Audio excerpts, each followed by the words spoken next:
Ce thème, je l'ai divisé en deux. D'abord, il y a une introduction. Ensuite, la première partie consiste sur les facteurs endogènes. La deuxième partie, c'est les questions d'ordre naturel. Je vais donc commencer par le premier facteur, s'il vous plaît, qui est Next. Voilà, merci. Alors, le Cameroun dispose d'une bande côtière longue d'environ, en fait, c'est 202 km. Cet environnement au milieu naturel marin est constitué aussi bien par des criques, des estuaires et des bassins qui sillonnent la côte que par la partie océanique. Réglementairement, le premier environnement qui s'étend sur une largeur de 3 mètres marins est réservé à la pêche artisanale. La partie qui va au-delà de cette limite est considérée la pêche industrielle. Alors, l'intensité de pêche que d'années entraîner une surexploitation de ces ressources halieutiques. Si à cela, on ajoute des perturbations d'origine naturelle, des facteurs anthropiques divers, on peut affirmer que l'environnement côtier et marin du Cameroun est véritablement exposé aux risques et aux menaces diverses.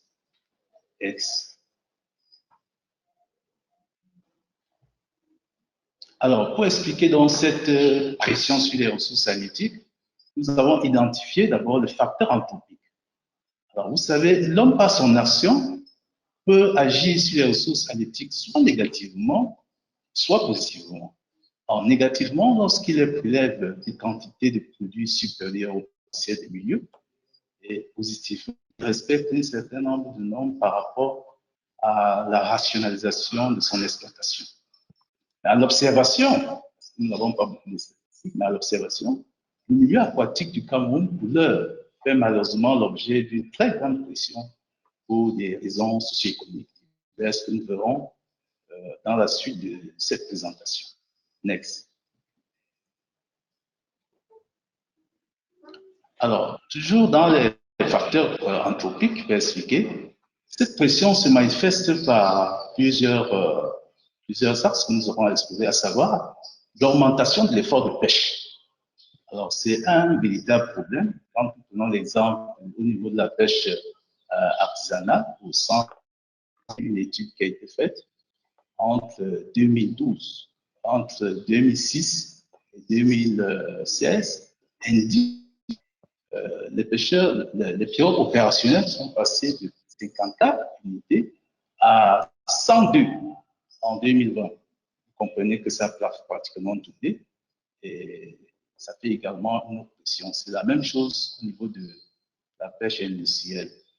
Toutefois, en 2016, pour ce qui concerne la pêche industrielle, il y a eu quand même une levée dans la délivrance des permis de pêche. Alors, nous avons constaté également une motorisation plus soutenue de la flotte. Avant, la puissance minimale des moteurs utilisés était de 8 chevaux, mais aujourd'hui, elle est de 10 chevaux, c'est la puissance minimale. Ça fait donc dire que quoi? Ça veut dire que les pêcheurs vont plus loin et utilisent un matériel performant pour chercher les poissons en mer partout où ils se trouvent. Donc, il y a une motorisation très soutenue par rapport à ce qu'on voyait avant. Le pourcentage également des poissons juvéniles dans les captures moyennes, surtout au niveau des filets maillants, est aujourd'hui assez élevé. On parle même de presque 20% sur les captures au niveau de la pêche maritime, au niveau de la pêche industrielle, et entre 10 et 15% au niveau de la pêche artisanale maritime. On constate que c'est un véritable problème.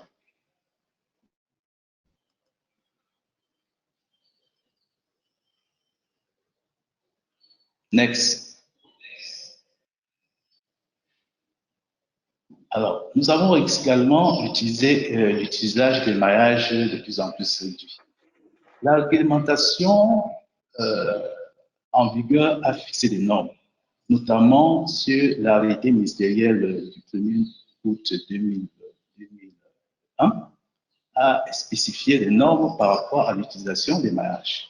Pour ce qui concerne les maillages du fond, qui sont homologués à 5 mm, mais malheureusement, à ce jour, aucun des pêcheurs, après notre étude, personne sait que ces maillages sont amenés aujourd'hui entre 40 et 44 minutes, ce qui fait que ça a une forte influence sur les ressources. Ils sont obligés de prendre des poissons qui n'ont pas atteint leur première maturité sexuelle et ça pose un véritable problème. Il en est de même également pour les filets maillons de surface. Donc, les maillages sont homologués à 40 minutes et aujourd'hui les pêcheurs utilisent des maillages entre 30 et 35 minutes. Donc, c'est un véritable problème, le non-respect de ces maillages. C'est la même chose également au niveau des chalutiers qui utilisent des chalets non conventionnels, alors que le maillage également est réglementé. La plupart des chaluts qui se soustraient à la vigilance, et ce qui fait que ça rate pratiquement tous les fonds de marin en causant les dégâts sur les gibiers. Une expérience à prouver au niveau des tibiers pour ce qui concerne la pêche artisanale maritime, l'utilisation de ce que la scène de plage. La scène de plage qu'ils appellent tirer, doit dû faire un certain nombre de dégâts parce que pour une production de 50 kilos, vous avez presque 80% de cette production qui prend des espèces immatures. C'est également un autre problème. Vous avez également les marées qui sont de plus en plus longues. Alors, les pêcheurs font des marées de plus en plus longues parce que la ressource devient rare. Certains sont passés de 2 jours à 5 jours. Ça, c'est pour la pêche benthique. D'autres sont passés de 1 à 2 semaines, de 1 semaine à 2 semaines. Ça, c'est pour les pêcheurs qui utilisent la Seine tournant au niveau de la plage de Limbe, qu'on appelle la Ouacha. Et au niveau de la pêche industrielle, certains sont passés de 2 semaines à 1 mois. Ceci parce que la recherche est rare, la ressource est rare et il faut aller la chercher. Donc, les marins ont beaucoup évolué. Next.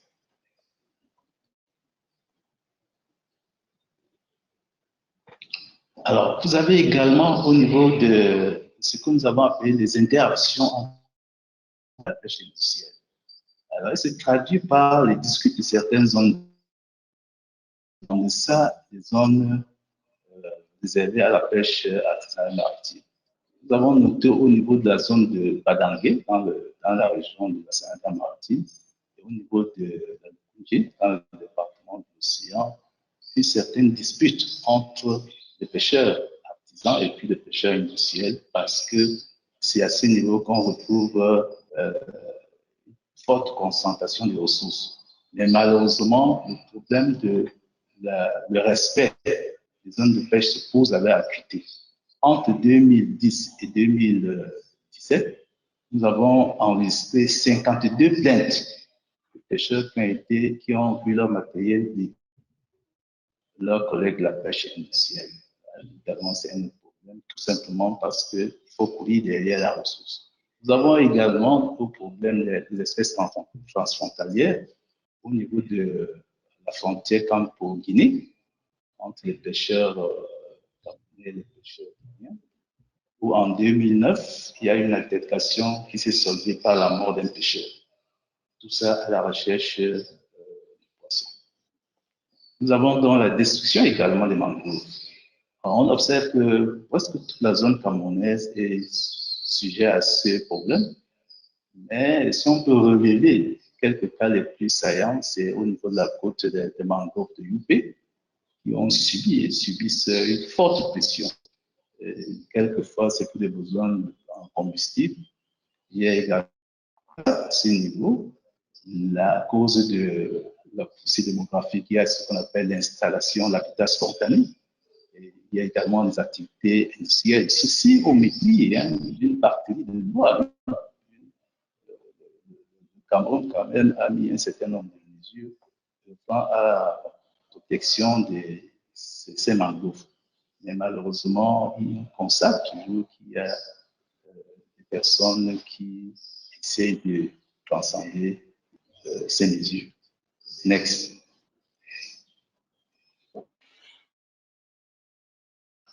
Alors, l'augmentation de l'occupation des espaces également en mer, c'est qui fait allusion, parce qu'il y a des plateformes pétrolières gazeuses,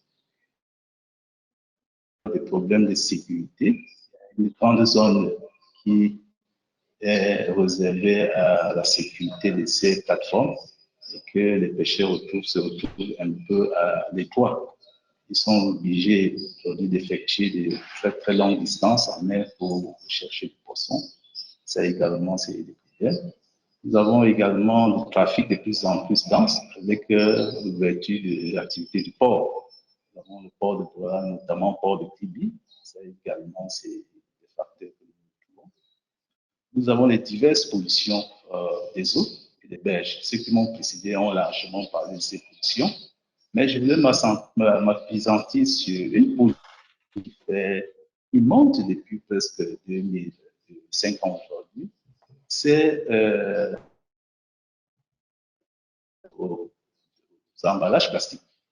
Parce qu'il y a de cela quelques années, les pêcheurs encore, quand ils allaient en mer, surtout les pêcheurs artisanaux, utilisaient tout ce ravitailler en eau, pour aussi utiliser le bidon. Mais depuis un certain moment, depuis presque 5 ans, à la faveur de ces bidons, ils utilisent maintenant de l'eau emballée dans le plastique. Et c'est par centaines de ces plastiques, de cet emballage qu'ils amènent en mer. Et évidemment, dès qu'ils ont utilisé tous ces plastiques, se déversent en mer. C'est vraiment un autre problème de pollution et déjà à d'autres pollutions qui existent. Nous avons également l'extraction anarchique du sable au niveau des côtes.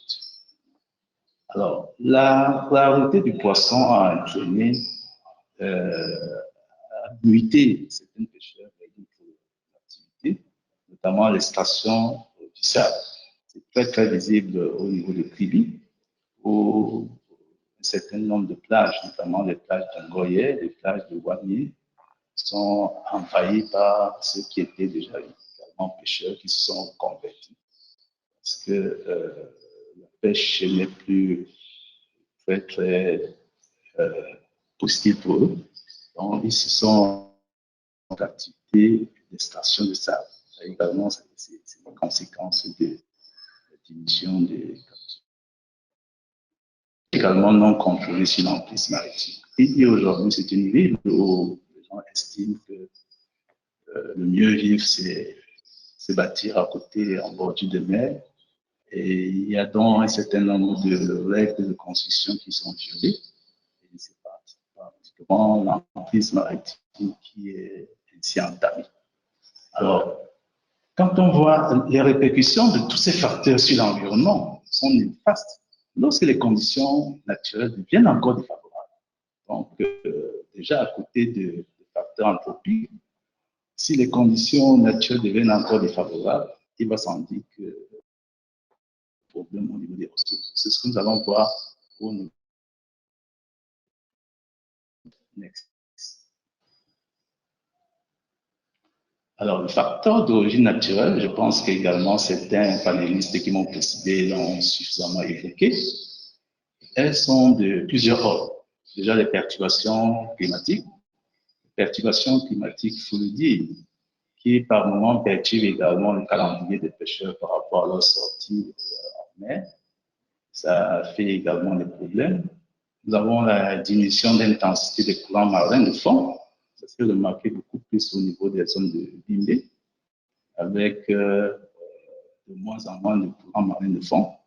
Parce qu'il y a de cela 15 ans, dans la zone de Bimé était reconnue des espèces pélagiques, notamment les ecmaloses et les aloses, qui avaient encore une présence de courants marins qui sont très favorables à la circulation des bancs de poissons. Alors, aucune étude n'ayant été faite, nous ne savons pas si c'est un phénomène passager ou bien un phénomène qui va rester. Mais, tu viens le titre dit que la diminution de ces intensités entraîne également une diminution au niveau des ressources. Et certains pêcheurs sont bien obligés déjà de se déplacer, surtout le long de l'île. Ils partent du nord dans des autres campements pour essayer de voir s'ils peuvent améliorer. Nous avons évidemment, elle est due au problème d'érosion. De tout genre, nous avons manifestement suffisamment évoqué et les inondations. Ces derniers temps, nous sommes pratiquement victimes de certaines inondations qui sont également causes de facteurs naturels. Next.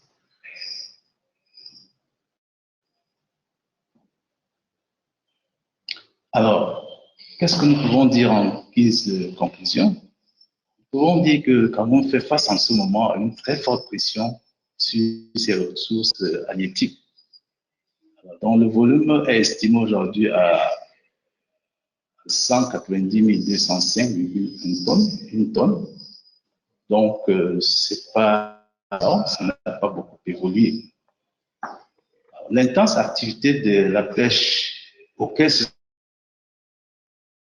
d'une part, du développement urbain, ainsi que les problèmes liés aux moyens d'existence des populations riveraines d'autre part, ont contribué largement à la fragilisation de nos côtes et à la diminution des ressources aquatiques. S'il est vrai que face à certains facteurs naturels, l'État, qui est le garant de la protection de son territoire, ne peut les prévenir ni les empêcher leur survenue, et n'en demeure pas moins vrai que les autres problèmes d'origine anthropique restent encore plus. Car si ces situations persistaient, il est fort à craindre qu'elles soient altérées de façon irréversible. D'où la nécessité d'entreprendre une politique d'exploitation rationnelle de ce milieu. Merci beaucoup pour votre attention.